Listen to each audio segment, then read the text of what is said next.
Now, speaking of poetry, Bryce Underwood is committed to Michigan. Nothing really poetic about that, but it just felt like the right segue there. And there's, I think, more to this recruitment than what meets the eye. If you don't know what I'm talking about, Bryce Underwood, #1 player in the class of 2025, a quarterback 30 minutes from Michigan in their campus, from the state of Michigan, in their backyard, was committed to LSU for a long time, a long, long time. And then around 3-ish weeks, maybe a month ago, you started to kind of get rumblings of, hey, don't look now, Michigan's trying to get in the game for Bryce Underwood. Hey, Michigan is swinging a big bat trying to find their way to land the #1 quarterback, #1 player in America. And you looked at that and you said, okay, cool. LSU has still got, from what we can tell, a better quarterback pedigree of recent history with Jaden Daniels. Obviously different staff, but like the Joe Burrow optics probably don't hurt LSU in that discussion.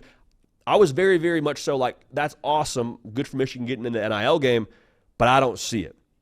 Now, as we get more details to this whole thing, it was a major push on the NIL front to land Bryce Underwood, and that's where this gets interesting, because I think the Bryce Underwood recruitment is a blueprint of sorts to what the new college football landscape can be when it comes to recruiting.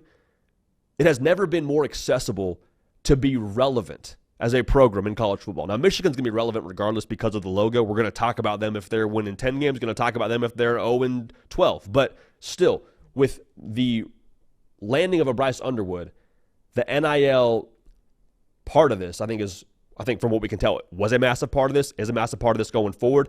And here's where I want us to really settle in. Dave Portnoy, founder of Barstool, went on a Barstool show. I want to say it was a couple of months ago. And he just came right out and said, he's like, I'm going to go get Michigan a quarterback. And there's a part of this with the content that is Barstool where you're like, this could be a joke, but he seems pretty serious, and he was pretty serious, and then it kind of formulated to a place where it was like, all right, Dave Portnoy is going to try and go get Michigan a quarterback. Awesome. And then he goes on another Barstool program yesterday and unpacks how they ended up landing Bryce Underwood and how they were able to pitch him with NIL. Let's set the scene here a little bit more. Dave Portnoy, the way that he tells it, he's got someone from the Michigan football team that reaches out to him and says, hey, there's someone that's a big fan of you, big fan of Barstool. They want to, they're a donor. They want to talk to you and try to help you land a quarterback from Michigan. He's like, listen, I appreciate you. I work alone. Thanks so much, Mr. Incredible style. I'm good. So no. Again, she really wants to talk to you. Her husband's someone named Larry Ellison. Larry Ellison, I had to do my research here. He is the co-founder of Oracle. He is a net worth north of $240 billion. If you're listening on podcast, if you're watching live on YouTube, that's billion with a B, the second letter of the alphabet. Okay, so this is a guy with big pockets, one of the richest human beings in the world. His wife wants to get in the game on landing a Michigan quarterback. So he's like, actually, okay, yeah, you know what? Put her through. Let's take that call. Let's figure this out. So the way that he tells it, they get on a Zoom, and essentially what Larry Ellison's wife, Jolyn, says is, I want to win natties.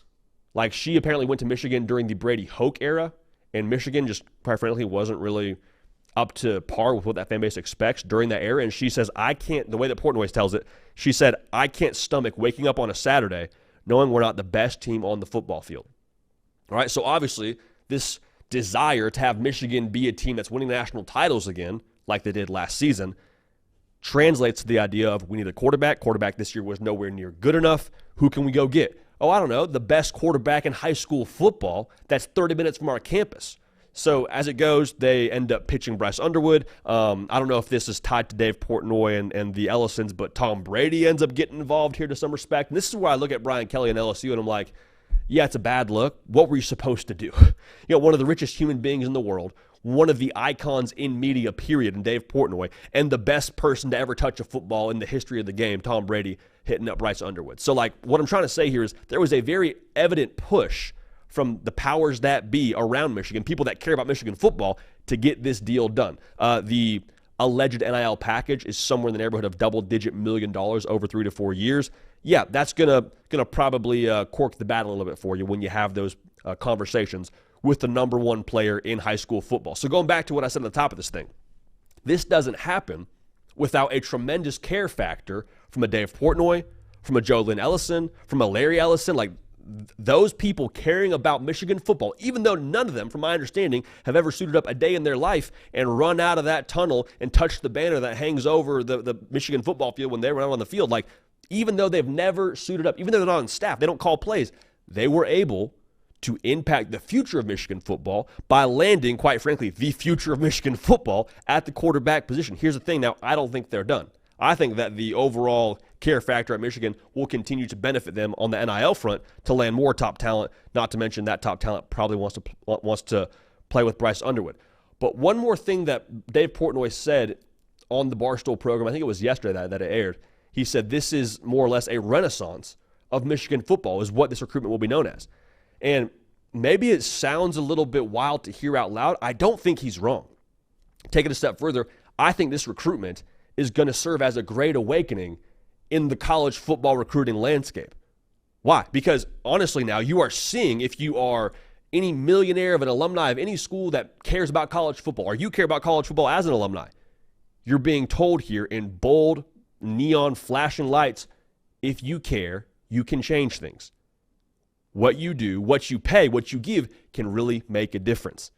Bryce Underwood, from my understanding, I never heard anything around him flipping from Michigan before the NIL conversations started to bubble up. Like, from what I understood, this dude was going to LSU. Then one of the richest people in the world gets in the game, along with Dave Portnoy. They make the flip. Why? These people, the way they cared about Michigan football, they want to win national championships.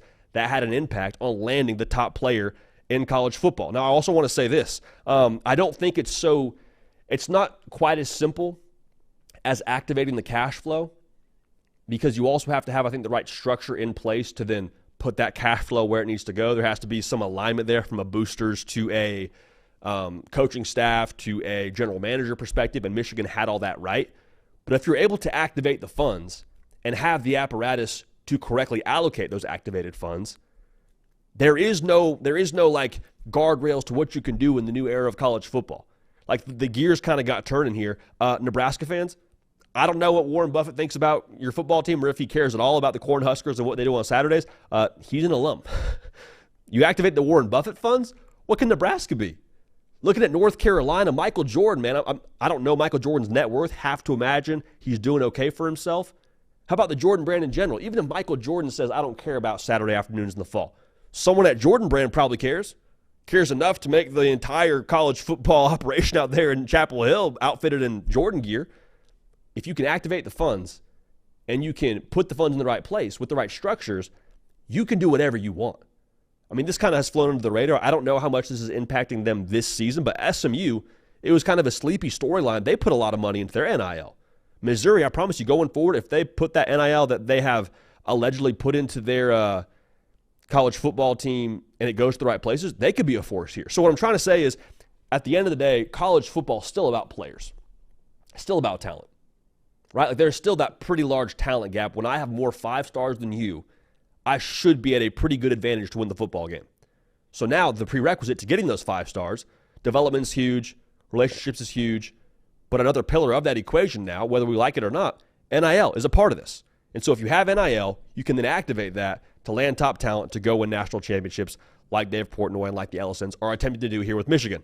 Because in the new college football playoff format, I said it yesterday, I'll say it again, you got to win 3 to 4 games. You don't win 3 to 4 games with an average quarterback.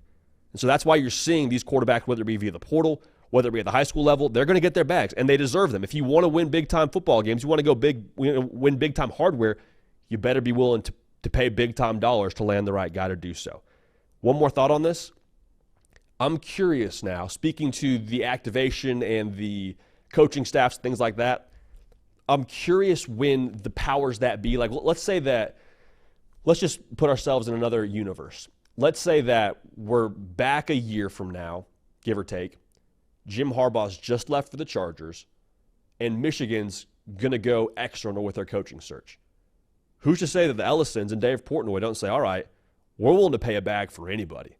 Like, if we don't land a head coach here at Michigan, it's not going to be because we weren't willing to pay double whatever anybody else is trying to pay.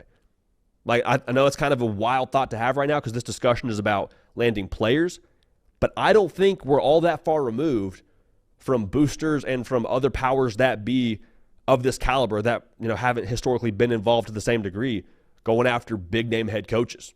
Food for thought. So the Bryce Underwood recruitment is massive on a number of levels for Michigan. It's a great sign of the future for Michigan on the field. In terms of the direction for the NIL, that's all massive. Michigan will be a force if Bryce Underwood projects how we expect him to project to the college level. But this is a great awakening in college football. You got a care factor, you got a chance. Because you'll more than likely have the players you need to have a chance.